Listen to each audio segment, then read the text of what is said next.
Mağdaş ne kelsin? Ton da söz dönüyor. Atayım hadi bakalım. Zul kesiyoruz ya. Uzan bir abi çıkıyor ya. Bak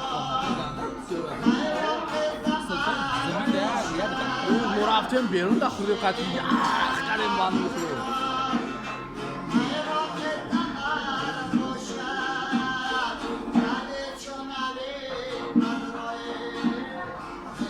Ya bak bilmem ne kara bu.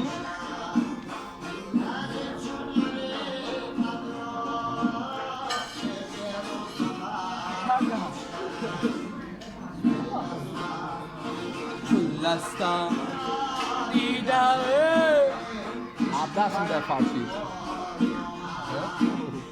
Nakala değil mi? Abda. Yaponda ya. Abda. Yaponda ya. Şonda. Anda da ucu. Şonda.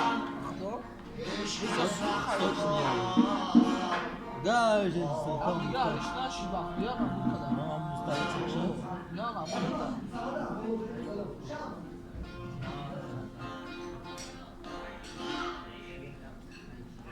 Amca biraz ve dokuş takımı daya ustal tımıcı daya usamaz mı işte amca ha?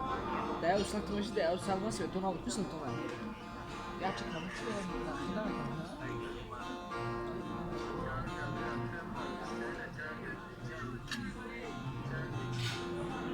Var.